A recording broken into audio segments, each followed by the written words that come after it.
Hello, আসসালামু আলাইকুম। কি অবস্থা সবার? মায়ের হাতের রান্না চ্যানেলে আপনাদের সবাইকে স্বাগতম। আজ এসেছি আপনাদের মাঝে সিজনাল একটা রেসিপি নিয়ে। হ্যাঁ, এটা তালের সিজন, তাই আজ আমি আপনাদের বানিয়ে দেখাবো তালের বড়া। এর জন্য আমি প্রথমে নিয়ে নিলাম একটা পাকা তাল। প্রথমে আমি তাল থেকে খোসাটাকে ছাড়িয়ে নিব। অনেকেই তালের রস বের করাটাকে ঝামেলা মনে করেন, কিন্তু আমার এই প্রসেসটা ফলো করলে আপনারা সহজেই তাল থেকে রসটা বের করে নিতে পারবেন। এই তো এবার আমি তালটাকে পানি দিয়ে ধুয়ে নিচ্ছি।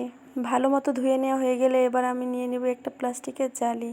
জালির মধ্যে একটা একটা করে কোয়া নিয়ে এভাবে ভালো করে হাতের সাহায্যে ঘষে ঘষে রসটা বের করে নিব। এভাবে তালের রসটা বের করে নিলে এটা ছেঁকে নেওয়ার আর কোনো ঝামেলা থাকে না।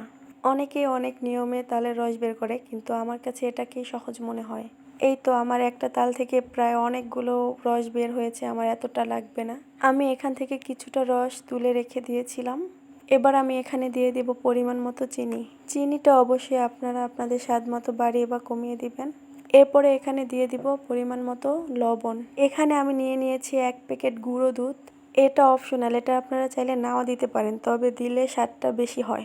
এখন এখানে দিয়ে দিব কোরানো নারিকেল।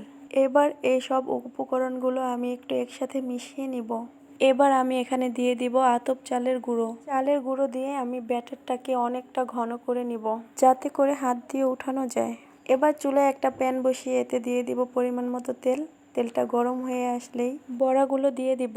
আমার মতো কার কার এই তালের বড়াটা খেতে ভালো লাগে তা অবশ্যই কমেন্ট করে জানাবেন। বড়াগুলো দিয়ে এবার চুলার আঁচটা মিডিয়াম টু লোতে রেখে উল্টে পাল্টে দোনো পিঠ লাল লাল করে ভেজে নিতে হবে। এই তো আমার বড়াগুলো ভেজে নেওয়া হয়ে গেছে। এখন আমি একটা স্ট্রেনারের সাহায্যে এগুলো থেকে তেলটা ঝরিয়ে নিব।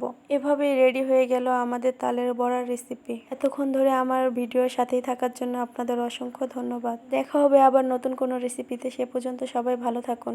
আর হ্যাঁ, আমার চ্যানেলটাকে অবশ্যই সাবস্ক্রাইব করবেন। আল্লাহ হাফেজ।